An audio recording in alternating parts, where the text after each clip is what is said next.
Half a day, and welcome to GCA Today. I'm Anne-Marie Pelobello with the Guam Contractors Association.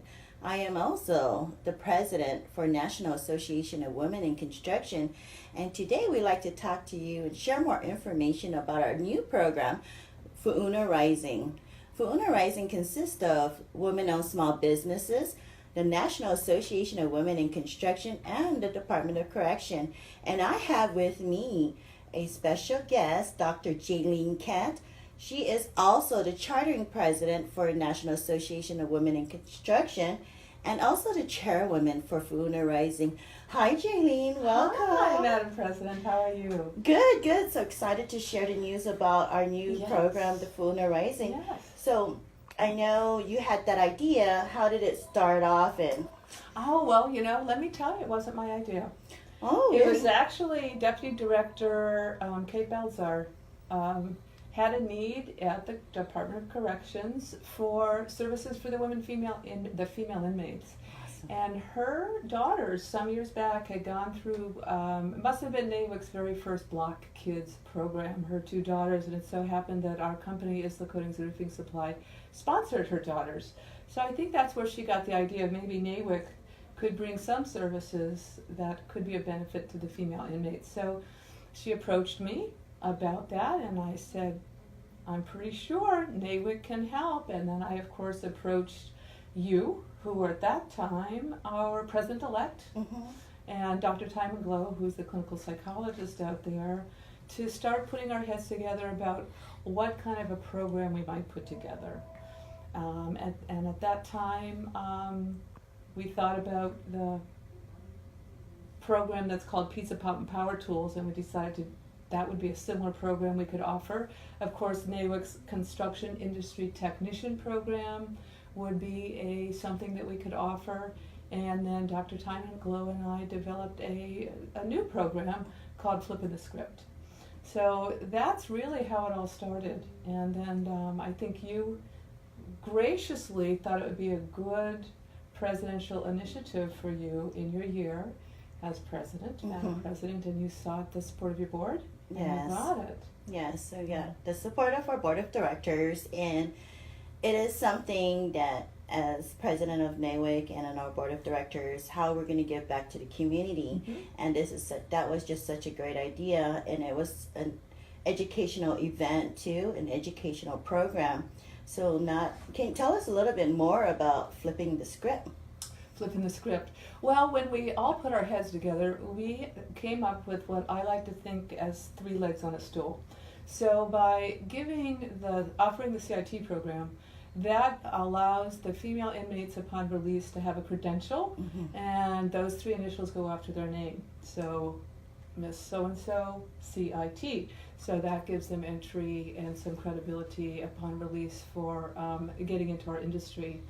The program that's very similar to Pizza Pop Power Tools, that of course gives them some exposure to the industry. And just like in Pizza Pop Power Tools, as you know, because we ran that last weekend, they were exposed to various trades. Jessica Barrett, of course, did our plumbing station.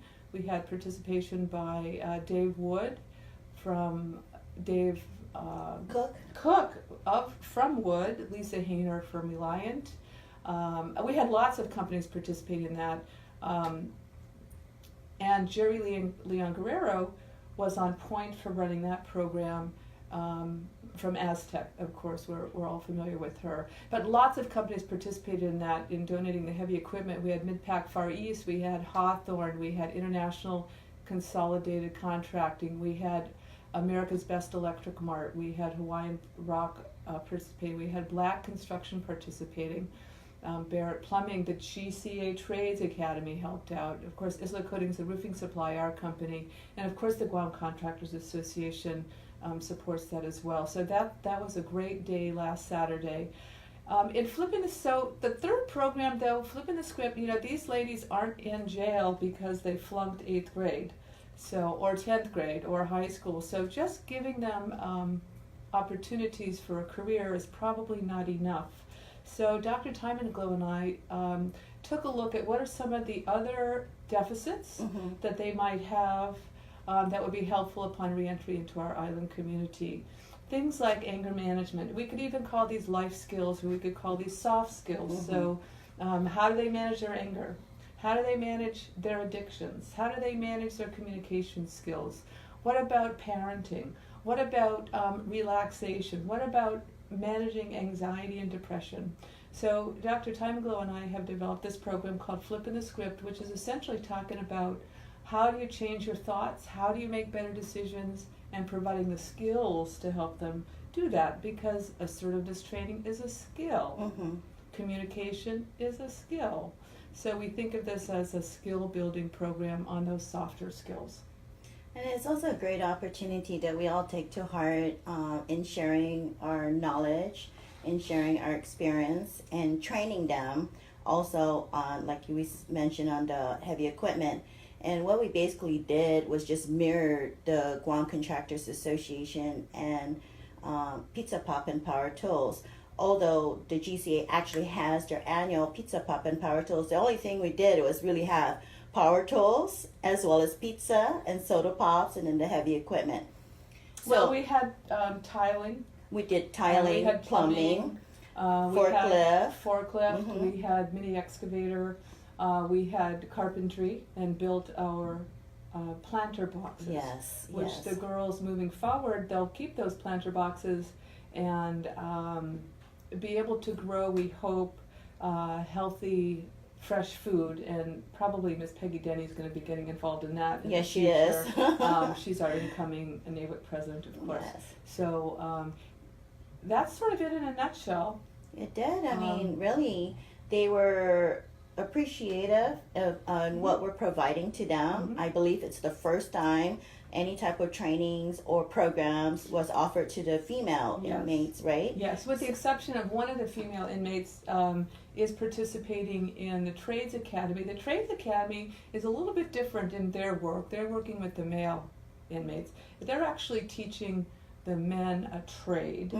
On Food Arising, they're not exactly learning a trade. They're just getting an exposure. But we do have one female who is trained in a trade by Dr. Burt, and she also she's also participating in Food Arising.